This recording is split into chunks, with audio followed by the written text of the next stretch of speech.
Muhammad pasal 7 ayat 1 sampai dengan 38.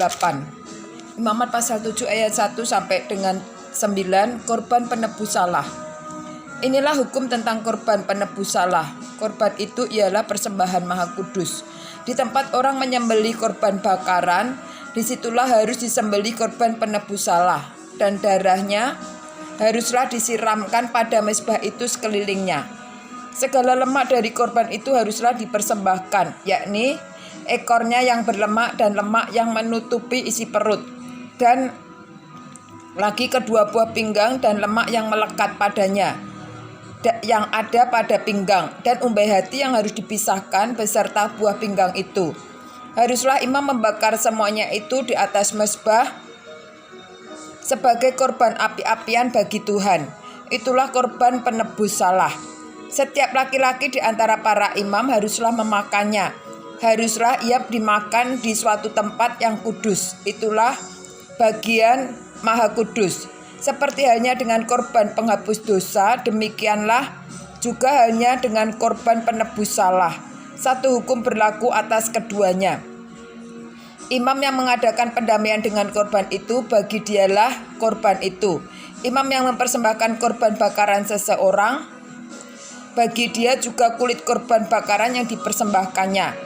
Tiap-tiap korban sajian yang dibakar di dalam pembakaran roti dan segala yang diolah di dalam wajan dan di atas panggangan adalah bagi imam yang mempersembahkannya. Tiap-tiap korban sajian yang diolah dengan minyak atau yang kering adalah bagi semua anak-anak Harun. Semuanya dapat bagian. Imamat pasal 7 ayat 11 sampai dengan 21, korban keselamatan. Inilah hukum tentang korban keselamatan yang harus dipersembahkan orang kepada Tuhan. Jika ia mempersembahkannya untuk memberi syukur, haruslah beserta korban syukur itu dipersembahkannya roti bundar yang tidak beragi, yang diolah dengan minyak, dan roti tipis yang tidak beragi yang diolesi dengan minyak, serta roti bundar dari tepung yang terbaik, yang teraduk, yang diolah dengan minyak. Ia harus mempersembahkan persembahannya itu beserta dengan roti bundar yang beragi, di samping korban syukur yang menjadi korban keselamatannya. Dan daripadanya, yakni dari setiap bagian persembahan itu, haruslah dipersembahkannya satu roti sebagai persembahan khusus bagi Tuhan. Persembahan itu adalah bagian imam yang menyiramkan darah korban keselamatan, dan daging korban syukur yang menjadi korban keselamatan itu haruslah dimakan pada hari dipersembahkannya itu. Sedikit pun daripadanya janganlah ditinggalkan sampai pagi. Jikalau korban sembelihan yang dipersembahkan itu merupakan korban nasar atau korban sukarela, haruslah itu dimakan pada hari mempersembahkannya, dan yang selebihnya boleh juga dimakan pada keesokan harinya. Tetapi apa yang masih tinggal dari daging korban sembelihan itu sampai hari yang ketiga haruslah dibakar habis dengan api. Karena jikalau pada hari yang ketiga masih dimakan dari daging korban keselamatan itu, maka Tuhan tidak berkenan akan orang yang mempersembahkannya, dan korban itu dianggap batal baginya, bahkan menjadi sesuatu yang jijik, dan orang yang memakannya harus menanggung kesalahannya sendiri. Bila daging itu kena kepada sesuatu yang najis, janganlah dimakan, tetapi haruslah dibakar habis dengan api. Tiap-tiap orang yang tahir boleh memakan dari daging korban itu. Tetapi seseorang yang memakan daging dari korban keselamatannya yang untuk Tuhan sedang ia dalam keadaan najis, haruslah nyawa orang itu dilenyapkan dari antara bangsanya. Dan apabila seseorang kena kepada sesuatu yang najis, yakni kepada kenajisan berasal dari manusia, atau kepada hewan yang najis, atau kepada setiap binatang yang merayap yang najis, lalu memakan daripada daging korban keselamatan yang untuk Tuhan, maka haruslah nyawa orang itu dilenyapkan dari antara bangsanya. Imamat pasal 7 ayat 22 sampai dengan 27, larangan memakan lemak dan darah. Tuhan berfirman kepada Musa, katakanlah kepada orang Israel, segala lemak dari lembu domba atau kambing janganlah kamu makan. Lemak bangkai atau lemak binatang yang mati diterkam boleh dipergunakan untuk segala keperluan, tetapi jangan sekali-kali kamu memakannya.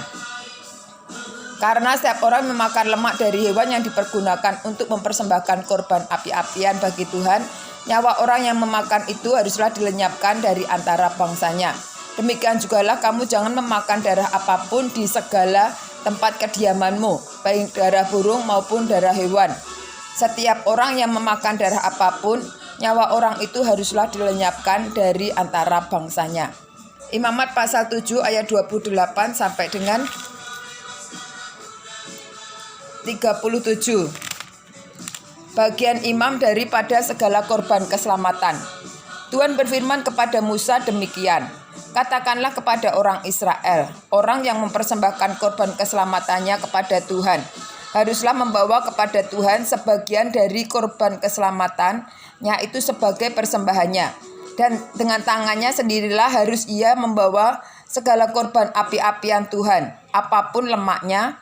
Adapun lemaknya haruslah dibawanya beserta dadanya, supaya dadanya itu ditunjukkan sebagai persembahan unjukan di hadapan Tuhan.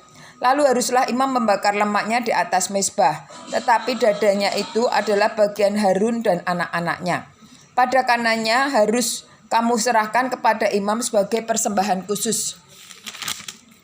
Dan segala korban keselamatanmu.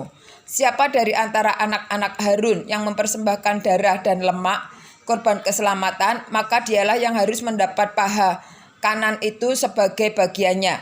Karena dada persembahan unjukan dan paha persembahan khusus telah kuambil dari orang Israel, dari segala korban keselamatan mereka, dan telah kuberikan kepada Imam Harun dan kepada anak-anaknya. Itulah suatu ketetapan yang berlaku bagi orang Israel untuk selamanya. Itulah bagian Harun dan bagian anak-anaknya dari segala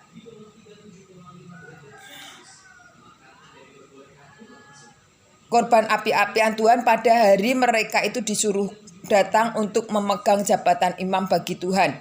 Itulah yang harus diserahkan menurut perintah Tuhan dari pihak Israel kepada mereka pada hari mereka itu diurapinya. Itulah suatu ketetapan untuk selamanya bagi mereka turun-temurun.